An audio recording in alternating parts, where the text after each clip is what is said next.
مغل شہنشاہ شاہ جہاں کے دور عہد میں برصغیر میں نیل کی دو بڑی منڈیاں لاہور اور آگرہ میں تھیں۔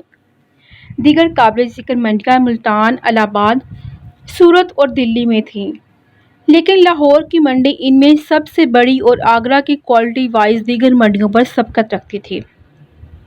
برصغیر ہند پرانے زمانوں میں نیل کی رنگائی کا قدیم ترین مرکز تھا اور لاطینی اور یونانی ادوار سے یورپ کی نیل کی بیسک نیڈز کو پوری کرتا چلا آ رہا تھا۔ برصغیر کا مغربی دنیا سے نیل کے تعلق کا پتہ رنگ کے نام انڈیگو سے لگایا جا سکتا ہے۔ یونانی زبان میں اسے انڈیکون اور لاطینی زبان میں انڈیکم کے لفظ سے پکارا جاتا تھا، جو بعد میں اطالوی زبان اور بالآخر انگریزی کے لفظ انڈیگو میں ڈھل گیا۔ بادشاہ شاہ جہاں نے ایک شاہی فرمان جاری کیا جس کی روح سے نیل کی صنعت ریاستی اجارہ داری میں لے لی گئی۔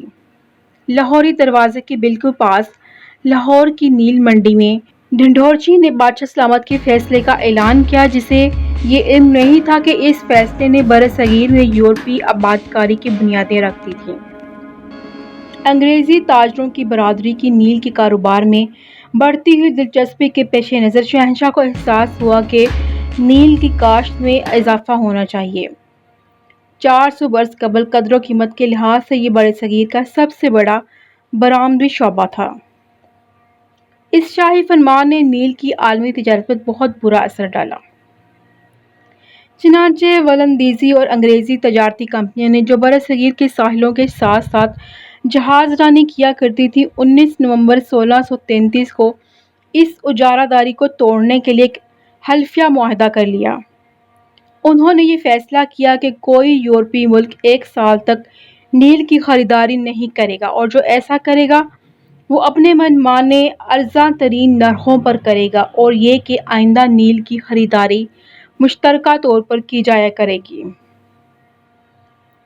برطانوی تاجروں نے بھی یہ قسمیہ وعدہ کیا کہ آئندہ نیل کو بطور مال برداری قبول نہیں کیا جائے گا۔ پرتگالیوں نے بھی اس عہد کی پاسداری کی۔ نیل کی تجارت پر سخت قسم کی پابندی لگ چکی تھی۔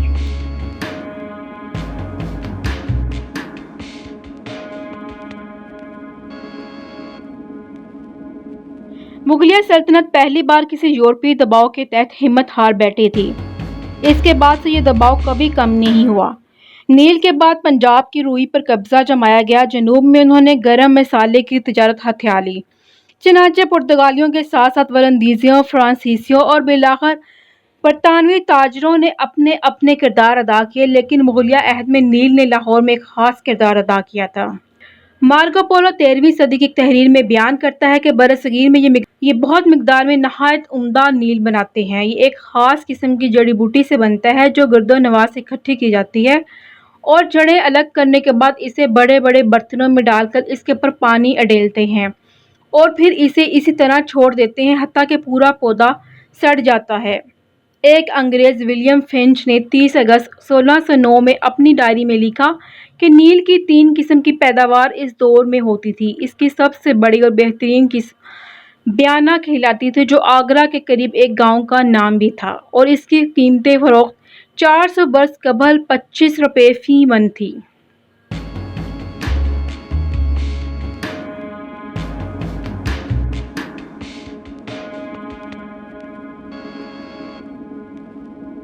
ہندوستان میں تجارت کے بارے میں ایک اور نیل کا تاجر لکھتا ہے کہ میں نے ایک سے زیادہ مرتبہ مشاہدہ کیا کہ اگر ایک انڈا صبح کے وقت نیل چھاننے والوں کے پاس رکھ دیا جائے تو شام ہونے تک اگر کوئی اس انڈے کو توڑے تو اندر سے سراسر نیلے رنگ کا نکلے گا۔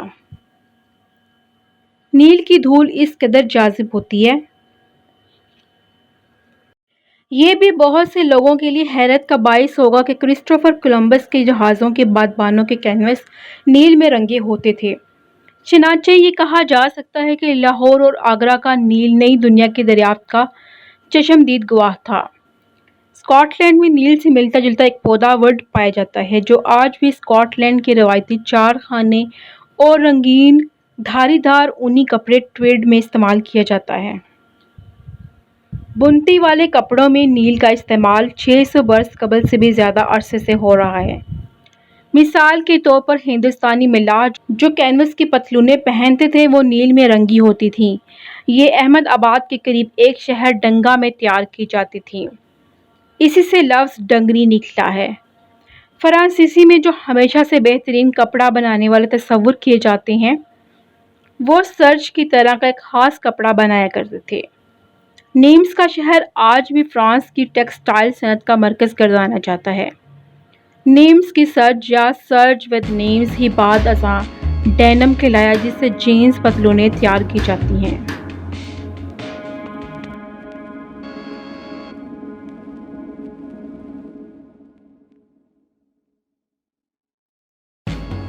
فرانسیسی سپاہی جو براعظم امریکہ میں انگریزوں سے جنگیں لڑ رہے تھے ڈینم کپڑے کی پتلونیں ہی استعمال کرتے تھے۔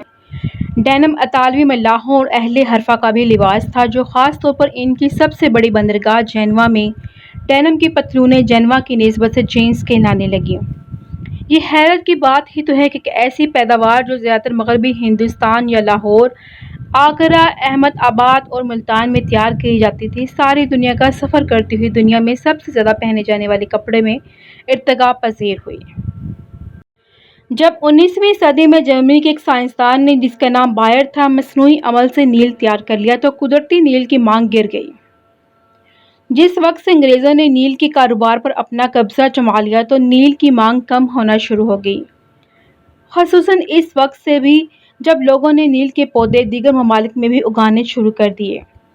دنیا بھر میں واحد جگہ جہاں قدرتی نیل کی پیداوار کی جاتی اور اس کا استعمال کیا جاتا ہے وہ پاکستان میں ہے، جہاں سندھ اور ملتان میں روایتی اجرک کو نیل میں رنگا جاتا ہے۔